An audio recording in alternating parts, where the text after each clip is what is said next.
بسم اللہ الرحمن الرحیم۔ اللہ تبارک و تعالیٰ کے پاکیزہ نام سے ابتدا کرتے ہیں جو بہت مہربان نہایت رحم والا ہے۔ الحمدللہ 105 نمبر حدیث پاک پر ہم پہنچ چکے تھے، اور میں نے آج سے آپ کو بتایا کہ اس میں وہی فتح مکہ کے موقع پر جو نبی کریم صلی اللہ علیہ وسلم کا فرمان ہے، اس حدیث کو دوبارہ یہاں پر نبی کریم نے ذکر فرمایا، اور جو امام بخاری نے اس کو یہاں پہ نقل فرمایا، اور اسی باب کے تحت لے کر آئے ہیں کہ حاضر شخص کو چاہیے کہ غائب تک وہ علم کی بات کو پہنچا دے۔ تو ابو بکر رضی اللہ تعالی عنہ اس کے راوی ہیں۔ نبی کریم صلی اللہ علیہ وسلم نے ارشاد فرمایا کہ تمہاری جانیں اور تمہارے مال، اور راوی کہتے ہیں میرا گمان یہ تھا کہ سرکار نے فرمایا تمہاری جانیں اور تمہاری عزتیں۔ یہ راوی بعض اوقات شک میں پڑ جاتے ہیں کہ نبی کریم کا کیا فرمان تھا، وہ نکل جاتا ہے ذہن سے، تو پھر وہ دونوں چیزیں ذکر کر دیتے ہیں۔ تو سرکار نے فرمایا کہ تمہاری جانیں، تمہارے مال یا تمہاری عزتیں تم پر اسی طرح حرام ہیں جس طرح آج کے دن تمہارے اس شہر میں حرام ہیں۔ مراد کہنے کا سرکار کا یہ ہے کہ بغیر کسی کی اجازت کے ایک مسلمان کا مال دوسرے مسلمان کے لیے حرام ہے، اسی طرح ایک مسلمان کے لیے دوسرے مسلمان کی عزت کو خراب کر دینا یہ حرام ہے۔ ایک مسلمان کا ناحق کسی دوسرے مسلمان کو قتل کر دینا تم پر حرام قرار دیا گیا ہے۔ اس مضمون کی حدیثیں پہلے بھی گزر چکی ہیں، تو یہ ضروری ہوا کہ اگر ہم کسی کی عزت پر کلام کرنا چاہتے ہیں، کسی کے مال کے اوپر دسترس کرنا چاہتے ہیں، اور کسی کی جان لینا چاہتے ہیں، تو وہ شرعی دلیل چاہیے، شرعی اجازت چاہیے، تاکہ وہ ہمارے لیے جائز ہو۔ ناحق کا علم حاصل کرنا اور حق کا علم حاصل کرنا ضروری ہے، تبھی انسان درست فیصلہ کر سکتا ہے۔ اب مثال کے طور پہ جان، ناحق کسی کی جان لینا یہ جائز نہیں ہوتا ہے، بالکل غلط ہے، نہیں لے سکتے ہیں۔ یعنی ایک مسلمان کی ہم بات کر رہے ہیں، کافر کا بالکل یہاں پہ کلام نہیں، سرکار نے مسلمانوں سے خطاب فرمایا ہے۔ اب لیکن بعض اوقات جان لینا جائز بھی ہوتا ہے۔ مثال کے طور پر جیسے کسی نے زنا کر لیا اور وہ شادی شدہ ہے، تو ہماری شریعت نے رجم کا حکم دیا ہے کہ ان کو رجم کیا جائے، یعنی پتھر مار کے ہلاک کیا جائے۔ اب یہاں ہم جان لے رہے ہیں لیکن شریعت نے اجازت دی ہے۔ اسی طرح اگر کسی نے ناحق کسی مسلمان کو عمدن جان بوجھ کر کسی قتل کر دینے والے آلے سے قتل کر دیا ہے، دھاری دار آلہ ہے، یا گولی وولی مار دی ہے مثال کے طور پہ جان بوجھ کے، اور اقرار بھی کر رہا ہے کہ ہاں میں نے قصدن مارا ہے، تو اب جان کے بدلے میں جان لینا شرعن بالکل جائز ہے۔ اسی طریقے سے اگر پولیس والے ہیں، وہ مثال کے طور پر کہیں کوئی ڈاکہ مار رہا ہے، کوئی چوری کر رہا ہے، وہ اس کو روکتے ہیں اور وہ بھاگتے ہیں، اور پولیس والے ان کو گولی مار دیتے ہیں اور وہ مر جاتے ہیں، تو بالکل یہ جائز ہے کہ اس وقت پولیس کا کام چونکہ جرم کو روکنا ہے، اور وہ شخص واقعی جرم کر رہا ہے اور انہوں نے گولی مار دی ہے، تو یہ جان لینا بھی ایک طرح سے جائز ہے۔ تو یہ جو نبی کریم صلی اللہ علیہ وسلم ارشاد فرما رہے ہیں، یہ گویا کہ بغیر کسی وجہ کے جان لینا، جیسے گن پوائنٹ پہ کسی کا موبائل چھین رہا ہے، اس نے مزاحمت کی گولی مار دی، ڈاکہ مارنے آئے مزاحمت کی گولی مار دی، ویسے ہی لسانی اعتبار سے یا تعصب کی وجہ سے کسی کو گولی مار دینا، جان سے ختم کر دینا، یہ شرعن بالکل جائز نہیں ہے۔ اس چیز سے اجتناب کرنا چاہیے، اور یہ چونکہ اللہ نے حرام رکھا ہے، اگر کوئی اس کو حلال سمجھے تو حرام قطعی کو حلال سمجھنا کفر ہوتا ہے، ہو سکتا ہے کافر بھی ہو جائے، اور اگر حرام سمجھ کے ہی کر رہا ہے تو گناہ کبیرہ کا مرتکب ہوگا۔ اور یہ قرآن کا فیصلہ ہے، اگر سارے لوگ کسی ایک جان کے قتل پر جمع ہو جائیں تو اللہ تبارک و تعالیٰ یعنی ناحق قتل پہ جمع ہو جائیں تو اللہ تعالیٰ سب کو جہنم میں ڈال دے گا۔ اور ایک فرمان کے مطابق اگر کسی نے ایک جان کو ناحق قتل کیا تو گویا کہ اس نے تمام انسانوں کو قتل کر دیا، اتنا بڑا اس کا وبال ہے۔ تو لہٰذا یہ قتل و غارت کا سلسلہ جو ہے، جو بیچارے کسی بھی وجہ سے کر رہے ہیں، کاش ان میں سے کوئی تو سنبھلے، اگر کوئی سن رہا ہو بالفرض تو اس کو چاہیے کہ آخرت کو بھی ذرا اپنے پیش نظر رکھیں۔ آج گن ہاتھ میں آ جانے سے کوئی دنیا بھر کی طاقت ہمارے پاس نہیں آ گئی ہے، دوسرے کے پاس بھی گن ہوتی ہے، وہ بھی آپ کو جان سے مار سکتا ہے، اور پھر اللہ تعالیٰ کی طاقت سے بڑھ کر تو کسی کی طاقت نہیں ہے۔ یہاں موت آئی نہیں، ساری بڑھ کے سارا جوش سارا جذبہ یہیں تک رہے گا۔ ایک جھٹکا جب موت کا آتا ہے تو انسان بالکل بے بس بیچارہ بن کے زمین پہ پڑا ہوتا ہے، اور پھر جو فرشتے اس کی پٹائی کریں گے اللہ تعالیٰ کے حکم سے، اور قبر کے اندر معاملہ قیامت تک، پھر قیامت کے دن کی ذلت رسوائی، ندامت، شرمندگی، اور پھر اگر اللہ تعالیٰ ناراض ہوا اور جہنم میں داخلہ ملا تو پھر وہاں پہ جو حال ہوگا اس کا تو کوئی تصور ہی نہیں کر سکتا۔ اس لیے تھوڑا سا ہمیں سب کو اس بارے میں غور کرنا چاہیے۔ اسی طرح مال جو ہے، کسی کے مال کو خواہ ناحق لینا یہ شرعاً جائز نہیں ہے۔ بغیر اجازت کے کسی کا مال چوری کر لینا، ڈاکہ مار لینا، رشوت ہے، ملاوٹ کے ذریعے مال لینا، یہ سب یہ حرام صورتوں میں آتا ہے۔ اسی طرح گرے پڑے مال آپ کو لوگوں کو مل جاتے ہیں، یہ امانت ہوتی ہے مسلمان بھائی کی، اگر آپ اٹھا لیتے ہیں تو اس کو تلاش کریں اور مل جائے تو اس کے حوالے کریں۔ اگر آپ تلاش اٹھا لیا اور کافی تلاش کیا نہیں ملا، پھر خود آپ غریب ہیں تو رکھ لیں، ورنہ اس کی طرف سے صدقہ کر دیجئے۔ لیکن یہ ہمارا مال نہیں ہو جاتا، جو پڑا ہوتا ہے ہم اس کو اٹھا لیتے ہیں۔ ایسی امانت دبا لینا، قرضہ نہ لوٹانا، یہ بھی حرام صورتیں ہیں کہ مال حاصل کرنے کی۔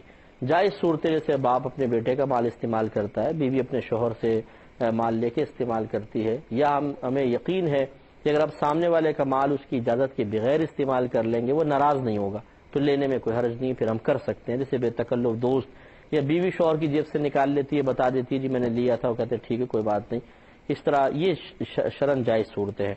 ایسی عزت کو پامال کرنا کسی کی یہ جائز نہیں ہے اگر ناحق کر رہے ہوں تو، لیکن اس میں بھی جوازی صورتیں بن سکتی ہیں۔ مثال کے طور پر اگر ایک شخص ہے کہ جو شریر قسم کا ہے اور دھوکے باز ہے، فتنے باز ہے، اور لوگوں کو نہیں پتا کہ ایسا فتنے باز ہے، اور ہمیں یقین ہے کہ اگر ہم لوگوں کو نہیں بتائیں گے تو یہ دوسروں کو لوٹے گا، ان کی عزتیں خراب کرے گا، ان کے مال چھین کے بھاگ جائے گا، فراڈ کرے گا، تو پھر اس کے بارے میں لوگوں کو بتا دینے میں حرج نہیں ہے، اگرچہ اس بتانے میں اس کی عزت کا زوال ہے، لیکن یہ مطلوب شرع ہے کہ اپنے دوسرے مسلمان بھائیوں کو اس کے شر سے محفوظ کرنے کے لیے اس کی موجودہ حالت کو لوگوں کے سامنے ظاہر کر دیا جائے، اس میں شرعاً کوئی حرج نہیں ہے۔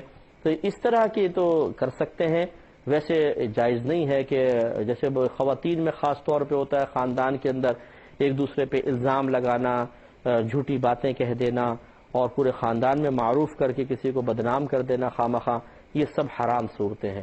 ایسے اسکول، کالج، یونیورسٹی میں، فیکٹریز میں، آفیسز میں بعض اوقات بیچارے بے گناہ آدمی، کوئی معصوم طبیعت کا آدمی، اس کو اس طرح بدنام کرنا، اس کے خلاف باتیں سازش کر لینا، سیاست کر لینا اور اس کی عزت کو خراب کر دینا، یہ حرام صورتوں میں آتا ہے، جیسے کہ نبی کریم صلی اللہ علیہ وسلم نے بیان فرمایا۔ اگلے باب کی طرف آتے ہیں کہ بابو اسم من کذب علی النبی صلی اللہ علیہ وسلم، یہ باب باندھا ہے کہ اس شخص کے گناہ کا باب جس نے نبی کریم صلی اللہ علیہ وسلم پر جھوٹ باندھا، یعنی آپ کی طرف جھوٹ کو منسوب کیا۔ اور یہ ہمارے تمام وہ بھائی بہن خاص طور پہ سنیں کہ جو ہر آنے والے میسیج کو جس میں کوئی حدیث کے الفاظ بنا دیے گئے ہوتے ہیں اسے فوراً آگے فارورڈ کر دیتے ہیں، تو اپنے پاس سے جھوٹی حدیث بنانا یا جھوٹی حدیث کو بغیر تحقیق کے پھر آگے فارورڈ کر دینا، یہ سارا گناہ ہے اور اس کا وبال خود نبی کریم صلی اللہ علیہ وسلم نے بیان فرمایا۔ چنانچہ 106 نمبر یہ حدیث پاک ہے اور حضرت علی کرم اللہ وجہہ الکریم اس کے راوی ہیں۔ یہ کہتے ہیں کہ نبی کریم صلی اللہ علیہ وسلم نے ارشاد فرمایا کہ لا تکذبوا علیہ، مجھ پر جھوٹ نہ باندھو، مجھ پر جھوٹ نہ باندھو، میری طرف جھوٹ منسوب نہ کرو، فإنہ من کذب علیہ، کیونکہ جس نے میری طرف کسی جھوٹ کو منسوب کیا، فلیلج النار، تو اسے دوزخ میں داخل ہونا پڑے گا۔ یا اس کے مفہوم تو لفظی ترجمہ یہ کہ چاہیے کہ وہ دوزخ میں داخل ہو جائے، لیکن مراد یہ سرکار کی کہ وہ دوزخ میں داخل ہوگا جس نے جان بوجھ کے میری طرف کسی جھوٹ بات کو منسوب کر دیا۔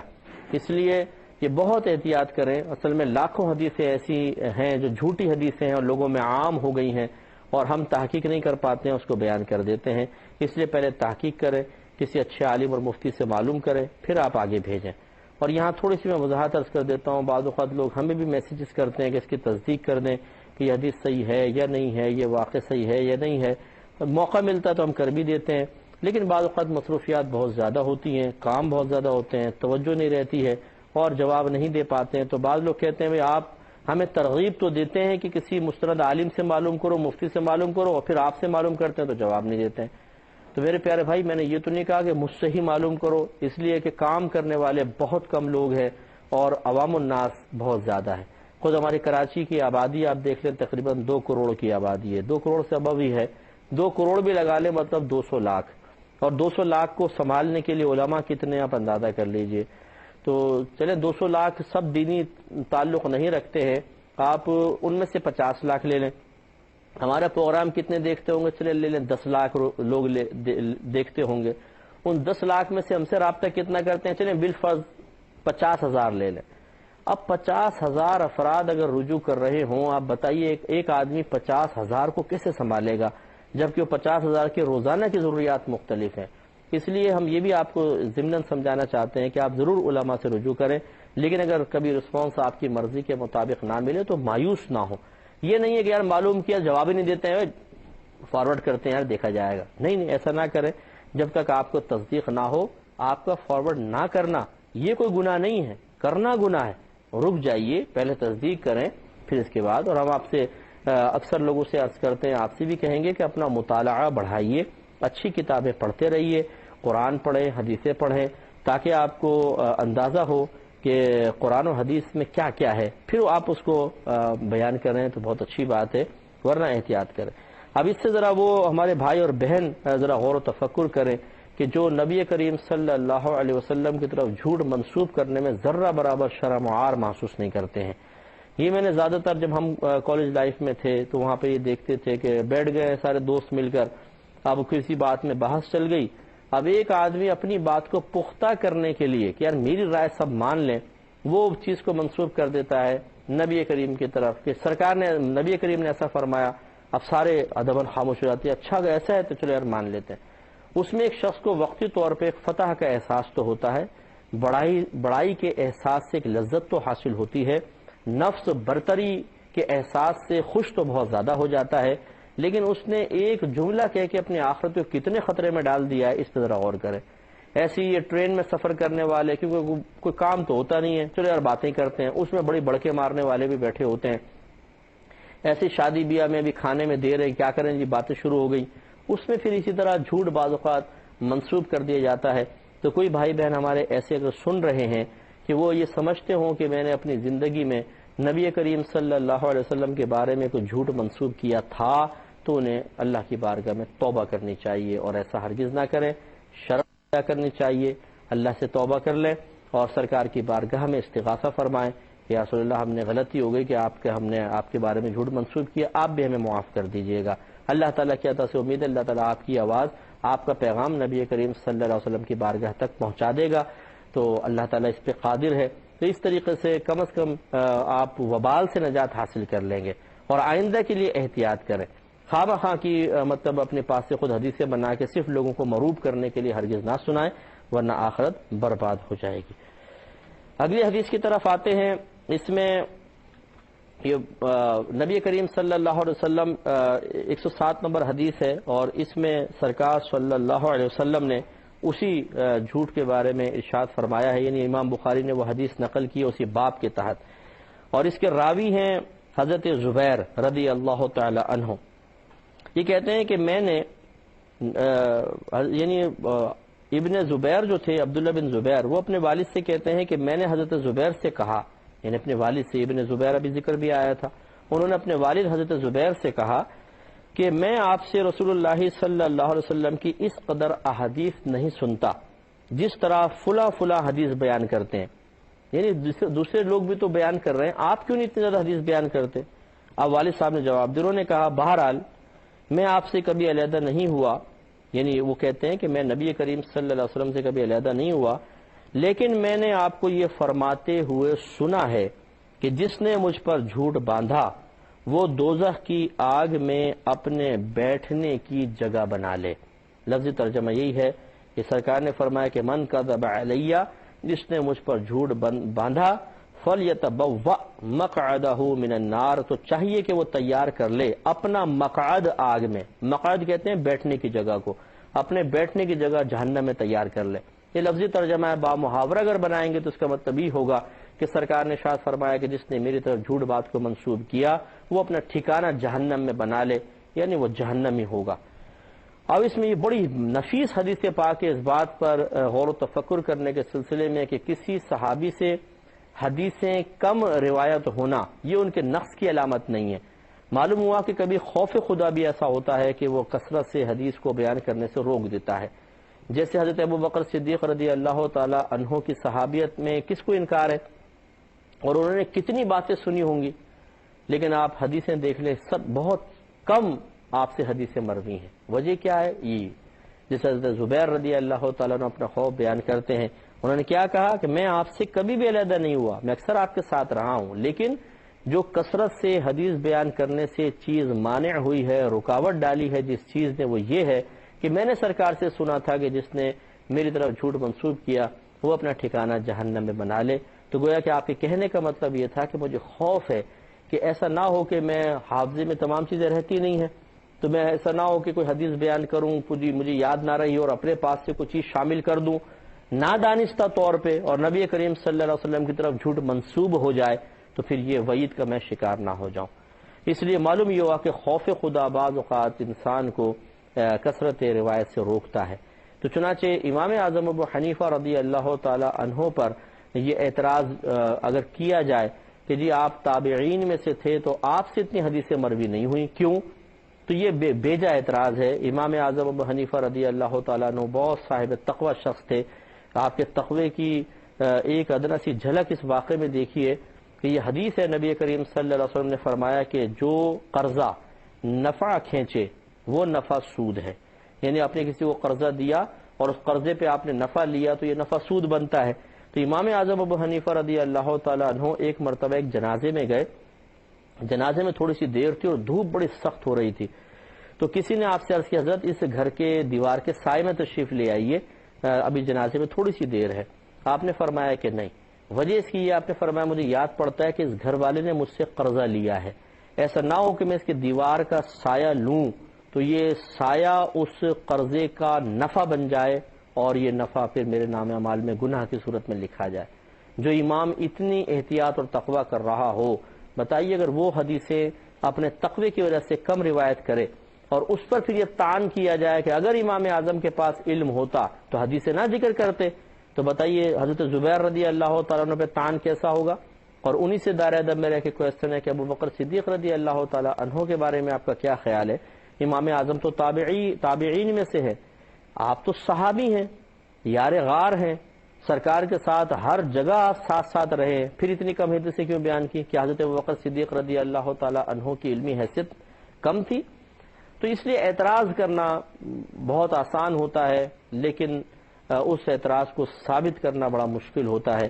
ایسی جرأت نہ کی جائے۔ اتنے بڑے امام کے خلاف اپنی زبان دراز کرنے سے بہتر یہ ہے کہ انسان اپنی زبان کو خاموش رکھے اور اپنی کم علمی کا اقرار کرے اور ائمہ کے اوپر طعن و تشنیع سے محفوظ رہے۔ اللہ تبارک و تعالی سے دعا ہے کہ اللہ تعالیٰ جو کچھ سنا اس پر عمل پیرا ہونے کی توفیق عطا فرمائے، آمین۔ وآخر دعوانا ان الحمد للہ رب العالمین۔